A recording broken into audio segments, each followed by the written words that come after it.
and welcome to the Power Half Hour Unstoppable Business Owner. This is take two. I forgot to hit go live the last time. So, I mean, that was just brilliant. And so this is live, and that's life. Life happens, right? So, I just want to introduce you to this amazing lady right here, Jen Zahari, founder of Strong Foundations Coaching and Consulting. She's an author. She is a coach. Jen, I don't know. There isn't anything that you don't do. Let's just put it that way. And you're amazing at all of it. But I could go on and read her entire bio, but it would take the 30 minutes. So, Jen, welcome to the show. Thank you for having me, Dorothy. I'm excited to be back on your show again. We're excited to have you. So, for those of you that missed it, Jen is the brains also behind bringing new words to your body conversation. She got us all together, and she's the one that collaborated that book and the movement. So I just wanted to put a name to a face for what we've been speaking about on the Unstoppable Overcomer show for the last, oh gosh, I don't know, 6 weeks, 7 weeks. I don't know how long it's been. But that's not all Jen does. If you haven't read her book, and I know I have it, it's just not on my desk, Created No Way Out, you need to get that copy too. There you go. Like that, if that book, anyways, and I know number 2 is coming out soon, but I don't know if you want to share any of that. So Jen, tell our listeners a little bit about yourself, the personal side of Jen, before we get into the business side. Okay, how long do we have, Dorothy? No, I'm teasing. Well, I'm teasing. Technically 30 minutes, but we could go longer. Personal side of Jen. So first of all, thank you for having me here. Dorothy, I adore you and everything that you do to bring humanity together and to bring connection for people and to just bring focus on other humans. So I adore you, and I'm glad to be back on your show. So thank you for having me. Absolutely. Yeah. So personal side of Jen, to understand me and all the things that I do, I think it's important to understand really the long story behind me, because it's going to bring together in focus of who I am and why I do the things that I do in my business, in my authorship, and in other business endeavors that I have. Yeah. So my story started as a little girl, of course, because I was a little girl. And I had someone in life and a couple people in life who dropped seeds for me that created a conversation of that I was an embarrassment and that my voice didn't matter and that no one wanted to hear from me. In addition to that, I was an obese child, and that brought its own dynamic in the world of what you experience from society, whether they like it, know it or not. I mean, people just view people as you're supposed to look a certain way, right? Mm-hmm. To add to the layer, I'm a grit girl. Like daddy raised us, you suck it up, you move on, you persevere. And I'm so grateful I have that ingrained in me, because that grit focus of who I was raised by really has allowed me to move through a lot of things in life. So that kind of gives you a foundation of my littlest years. Building on those littlest years, built a story inside of a really negative inner conversation, both from a physical aspect and from a voice aspect. Externally, like, yeah, show up, figure it out. You have to show people a certain thing, right? And you don't show the emotions. You don't show what's going on inside, because that wasn't what we do. Was one of the stories I had. Speeding forward, anxiety just grew over the years. And coupled with that, I built an amazing career. I mean, tapping out in my corporate career, I was in a director role. I had a seat at the executive leadership table. Like, I had it all, really. And it all hit me at 36. I had cancer. And that was a wake-up call for me in a big way. Cancer came for me 6-9 months later. A lot of emotional baggage came along with it. And I started having suicidal ideations. And that whole roller coaster was the wake-up call to say, hello, something's got to change inside. Again, externally, life was great, right? Everything everyone saw, life was great with Jen. Right. But inside, I was really damaging myself in a lot of ways. So at that point in life, I started diving in headfirst into learning neurology, biology, human psychology, why we think the way that we think, why we do the things that we do, how to change habits, how to change anxiety, how to change the conversations internally so that we can be as strong internally as we are externally.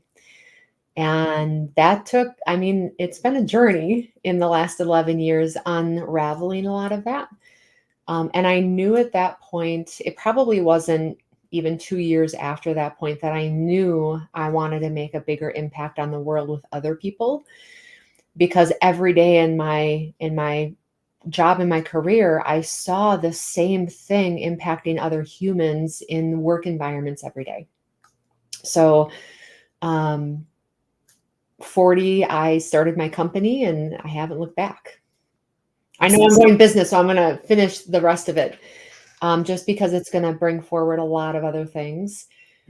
Um, that really propelled me to being a strongest me. Like I can show up today on video in a way that I'd never be able to 20 years ago. I mean, even stronger than I would have, to be a candid, 5 years ago, probably. Yeah. But the thing I'm going to add, because it's going to come back to later conversation, is I recognized it'll be 2 years ago next month, I had a stroke. And 4 months later, I had open heart surgery. And moments like that in life, if I didn't heal all the inner me, it would have been so much harder. And even with all the things that I had healed, there was more things that tapped me to say, we got to deal with this too. So it's been a journey and it's been a beautiful one. And a couple more things personally. I'm a mom, I'm a wife. I love my son's 24. I love him to pieces. I love nature, photography, fitness, anything active. Love it. Yeah. Love it. So now let's go to the business side. Sure. And because I know your mission in life is huge. So I know, I think, well, I think I know you enough to know that your mission is intertwined between personal and business, but I'll let you say it. So if I was to put it in just a couple words, I would tell you that my mission is to make sure every human on the planet feels accepted in life, in who they are and how they're seen. I want to make sure anyone that crosses my sphere feels heard and listened to, and like they have space, that they're not judged. You know, if we look at humanity and civility today, there's a lot of criticism and there's so much judgment. And whether we like it or not, all those words really digest with people in certain ways. It causes things like societal influences on what a body should look like, right? Yeah. And my goal on this planet is just to make sure that every human I get to interact with feels like they're important. Yeah. Is the easiest way I can sum it up, while impacting mental health, while impacting body conversations, while impacting people being able to look in the mirror and just love on themselves. Right. I love that. And I know you help your clients with that. So what are some of the ways in which you help your clients? Yeah. So in my coaching company, I really have two arms to my coaching business.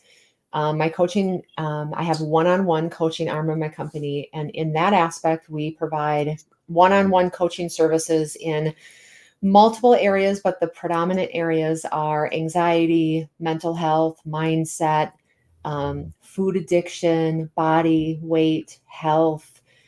We do some in the areas of relationship and digesting that communication, and then overall confidence.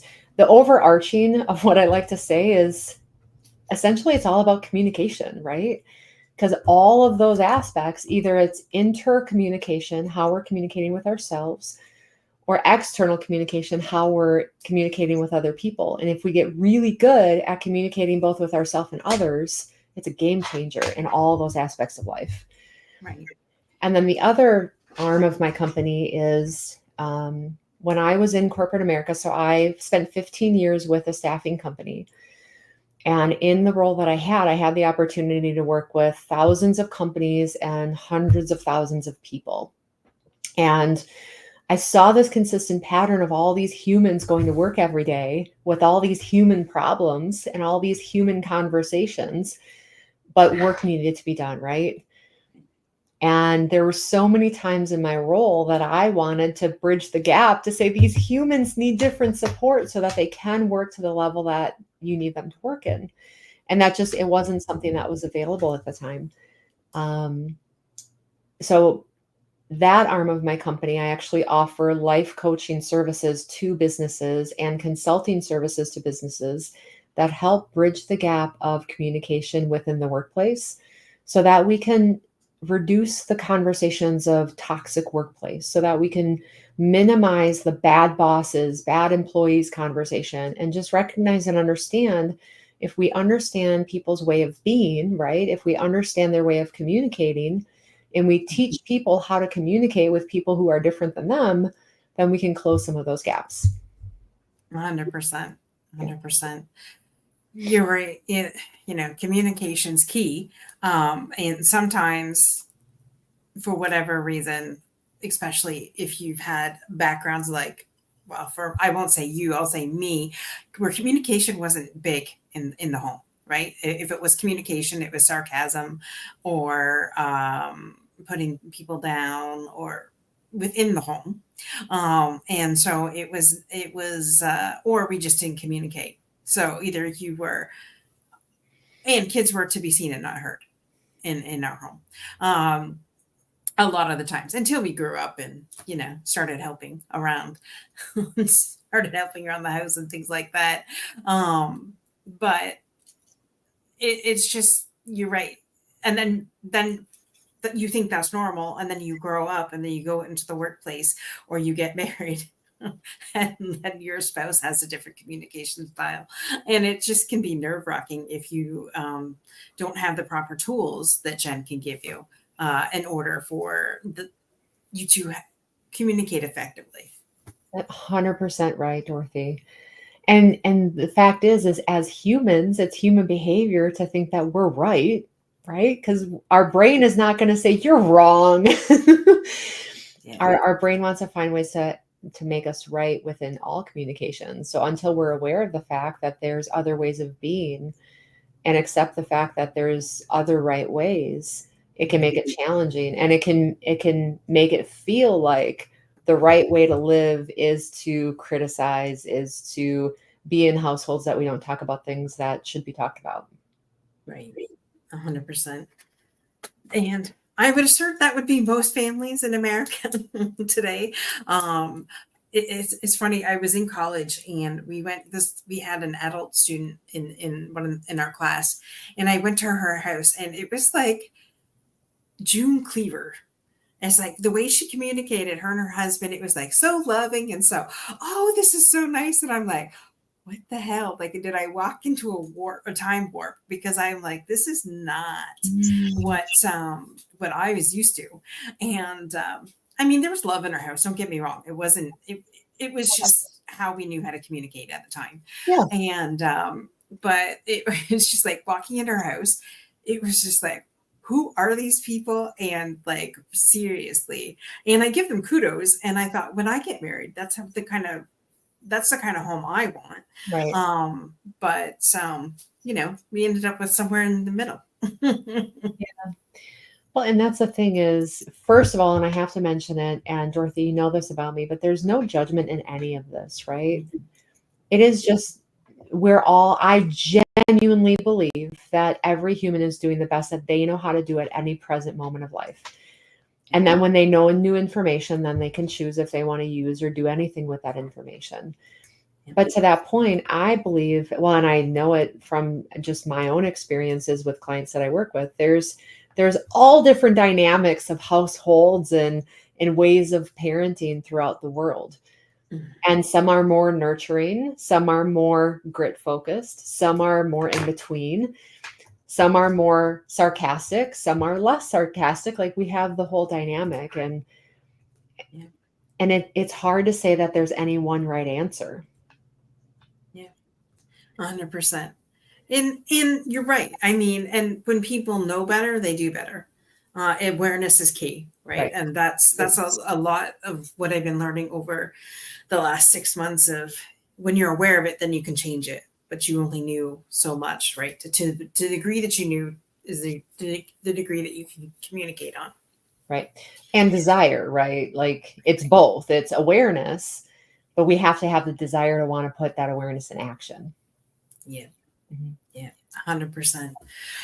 So, who would you say would be your ideal client right now then? Whom are you looking to work with? Who is my ideal client? I'll give you on both sides of my company. Okay.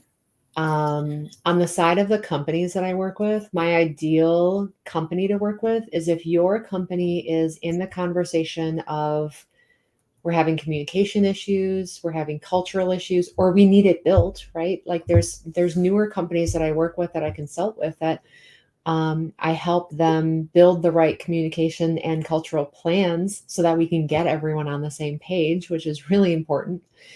Mm. I love helping bridge those gaps and helping leaders and employees just understand one another so that they can be more effective with one another. On the one-on-one side of things, anyone who's looking to navigate that way of life, I love, and I hope that it's at some point not a need. I genuinely do, because I will always find something else to do. I love working with that person who currently feels not seen. I love working with that person who currently feels like nobody gets me, no one understands me, my voice doesn't matter, because I can identify really a lot with them from my earliest years. Yeah. And if I can just help one person feel valued, seen, heard, understood, listened to, and supported to whatever level that they can, great. That's what I'm going for in life. Awesome. Yeah. And definitely, if you are looking for that kind of help, Jen is definitely the person to reach out to. I mean, I know Jen has helped me in a lot of different ways as well. So definitely somebody that I can 100% vouch for and say, yes, connect with her, Jen, today. Thanks for that, Connect. Dorothy. Absolutely. And I don't Absolutely. know what's going on with the redness here. It looks like I have a nice tan, but my lighting is clearly bad. Well, it's the reflection off your red wall. Oh, maybe. Maybe. I don't Anyway, know. it's We'll irrelevant. just, we'll just put it that way. You're having a hot flash. Thank God I am not, which is surprising. Anyhow, so you got the book out, bringing keywords to your body conversation. There's 10 of us that are in this book. Why start this movement? And what is the movement exactly that we're supporting in this side of the conversation? Yeah, great question. So, as I mentioned earlier, I grew up as an obese young lady. I started gaining weight. It was probably third or fourth grade. And by the time I graduated high school, I was about 285.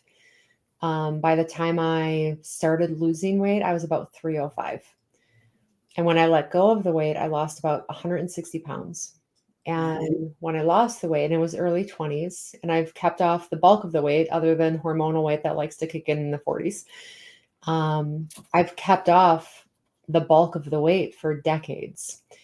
The thing is, Dorothy, is that what I've learned over the years is it took me decades to change the story in my mind about who I saw in the mirror.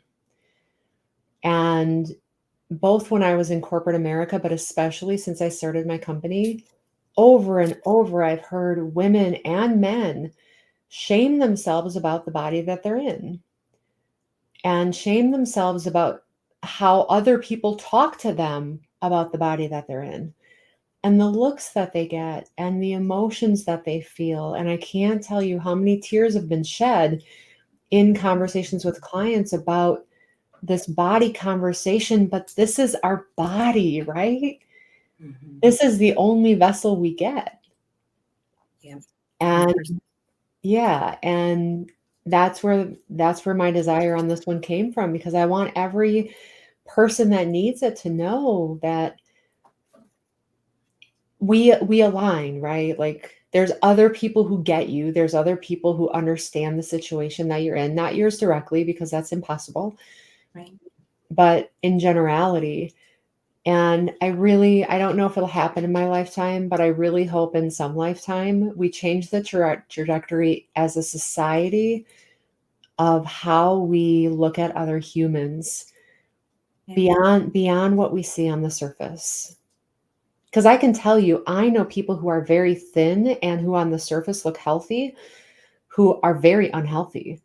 And I know people who on the surface look like they're carrying extra weight, who are very healthy.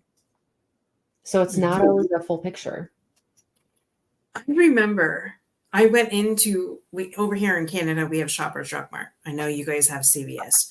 Anyways, I walked into Shoppers Drug Mart and I went to the magazine section. I don't know why, but I just happened to do it that day.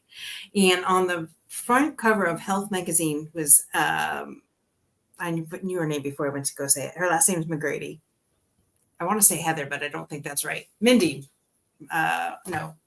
Anyways, she's a plus size model. Very first plus size model to be on Sports Illustrated. Oh, Ashley. No, that's Ashley Graham. Oh, doesn't matter. Keep going. Anyways, so I was so like shocked at that. I actually bought the magazine, and I don't generally do that. Hunter McGrady. There you go, Oh, Hunter that's right. McGrady. And so I was like, this is what it's all about. Like these people that are plus size 2 do not rule the world, right?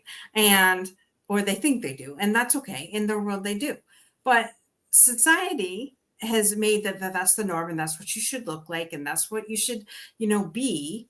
In my opinion, I know Jen might have a different opinion, but that is just like when I saw that, I was like, that's just bringing hope to the rest of the world, right? Because a lot of those pictures and that it's all photoshopped. A camera adds 10 pounds anyways, or so they say. And so, I don't want to starve myself to be accepted. And I refuse because I've spent decades just like slamming myself for that up until I would say the last couple of years, Yeah. being able to, be able to look in the mirror and think, hey, that's pretty damn awesome, with moments of like doubt, but I mean more on the good side than the bad side.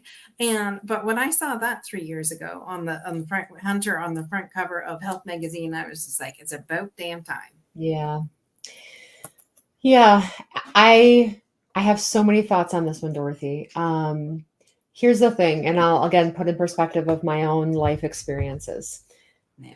I know what it felt like to be overweight, and I know the looks I got, I know the comments I got, I know even from the time I've been 39 and 40 and I have no thyroid post cancer and I have hormonal fluxes because I'm a woman in hormonal years, right? Mhm. And I have probably 18, 20 pounds more than I'd like to have depending on the time of my hormonal cycles. And I know the looks even that happen there from other people, right? But on the other side of it, I also know the comments I got when I was at my smallest. After I lost the weight, my littlest, I think I was 140, and I have a bigger build, but 140 was too skinny for me. Like it didn't fit my build as a person.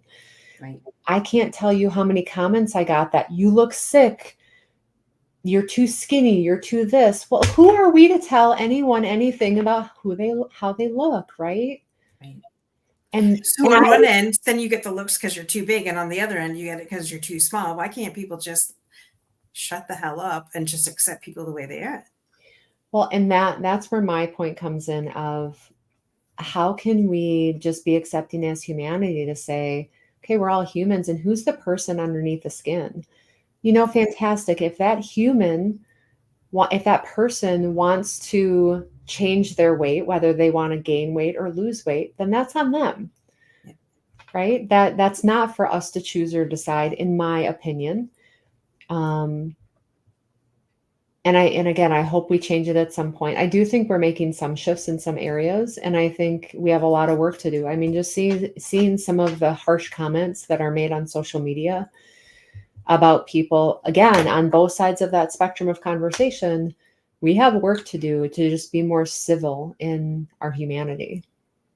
It's funny because once in a while I'll allow myself like once a day to just scroll TikTok because sometimes there's just some funny videos and I need to get out of the reality and just get, not that there's anything wrong with my world, but I just like to laugh and to watch some of the videos. And it's just strictly there to for entertainment purposes. The comments are disgusting. Mm. I'm like, honestly, people, like it's boggles my mind the amount of comments people make just based off sheer ignorance. And that's why I don't even really comment a lot on a lot of different things. Like if I see something that really upsets me, I'm not going to comment on it.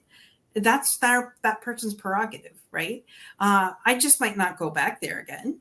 And if it, I haven't seen anything that's downright disturbing, so it's nothing to like report about. But honestly, the way people are, it just boggles my mind. Yeah. It really does. But, Well, and it's important people keep in mind you don't know the damage that that does to that person, right? mhm. And again, I'm not going to cause judgment on anybody. And I genuinely hope as a society we can keep doing better with how we treat other people and reducing that judgment of, and part of it's human nature, like the brain by nature judges, but it's what we do with that judgment that shows up in our brain. That's what matters. 100%. Yeah. 100%.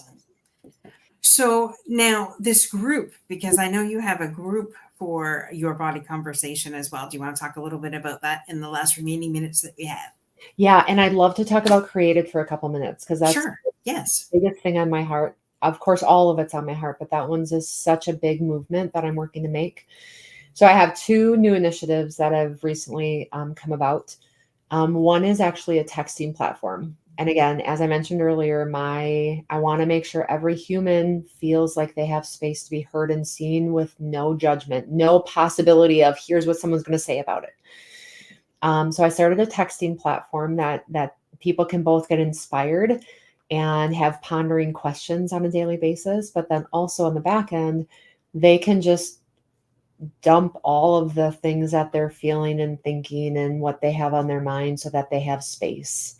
Right. I'm really excited about that. And then the second one to your question is a body conversation group. And in the group, the dialogue goes a lot of different ways, from hormonal conversations to thyroid conversations to overall body conversations. My goal and mission with that is just to bring a collaborative group of people together that everyone can support everyone on a monthly basis through community efforts of virtual meetings, virtual groups, virtual coffees, virtual dates, virtual dinners, to connect and collaborate and network and find other like-minded people. I am baffled by how many people tell me in conversation, Jen, nobody gets me. Nobody understands me. That shouldn't happen. Mm-hmm. I want to bridge that gap so people feel gotten in life. Mm-hmm. Love that. Yeah. Love that.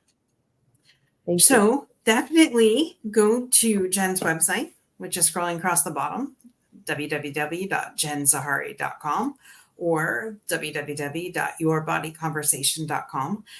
Go check out her platforms, see what fits best for you. And I know Jen does discovery calls, so click on that and book your appointment today. Thanks for that. And created. Yes. Let's talk briefly about created. Created No Way Out. Guys, if you haven't gotten it, consider it.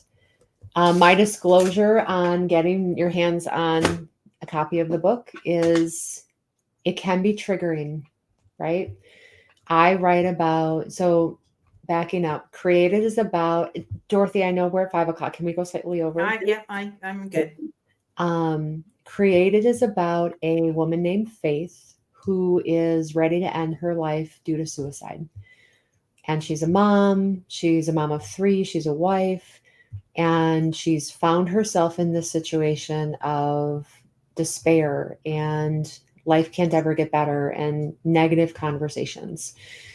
And book 1, Created, takes my readers through the journey of how she got to that point of life. And my goal with the book is to bring through people don't understand people who are in that moment of life always. And well, both twofold. People don't understand if they've never been in it. So my books are to help people understand what other people are going through when they're in that moment. And second fold is for the people who are in it to have someone to say, oh, she gets it. I can't tell you how many of my readers have reached out and said, I felt like you were talking to me.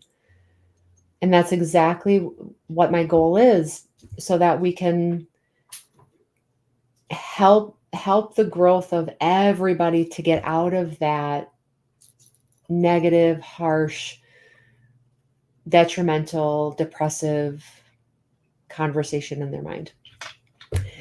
And book 2 is coming. So book 2 is in my editor's hands. I'm anticipating, I was hoping to have it by Thanksgiving, but it looks like it's going to be closer to Christmas.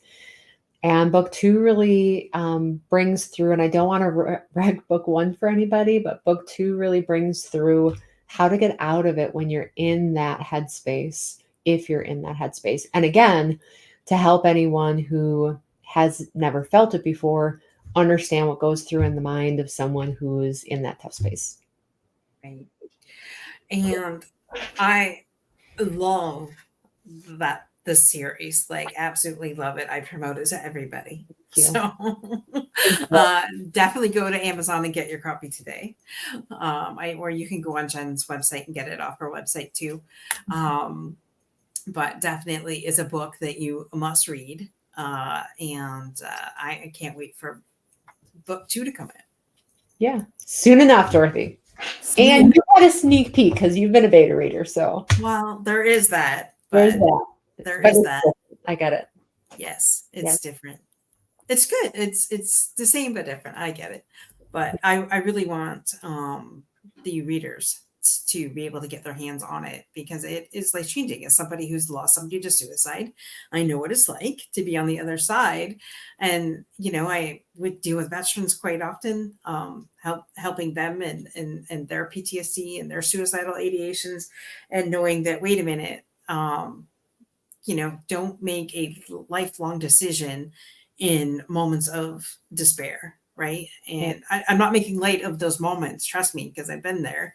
But I mean, if you could just hold on for one more day, and then one more day, and then one more day, we say that at Angels 14, do whatever you can to make it through the end of the day, and then do it again, and then do it again, but always within reaching out and within communication to somebody.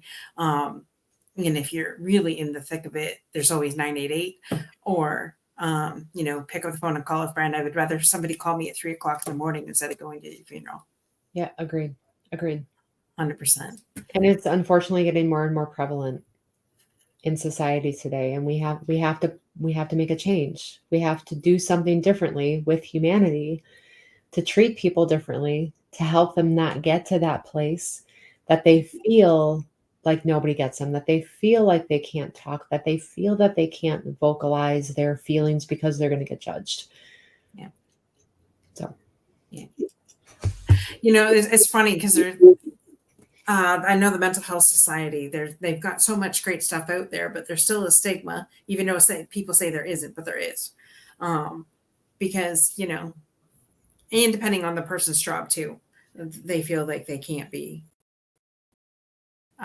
forthcoming with it. So yeah. Anyhow, unfortunate, but that's why we have, people like yourself and all these amazing groups that come alongside everybody and support them where they're at. And so to make people feel seen, heard, and not judged. So. Agreed. 100% agreed with you, Dorothy. Thank you for all you do, Miss Jen. Thanks for having me. It's been great, as always. Absolutely. And don't forget to go get your copy of Bringing New Words to Your Body Conversation and Created No Way Out. Jen's got it there. I'm bummed I didn't have my copy on my desk. There we go. All right. With that, guys, be unstoppable in all that you do. Don't forget, same time, same channel, and subscribe to all of our channels, please. And share with your friends because sharing is caring. With that, have an amazing day. Thanks, guys. Have a good day.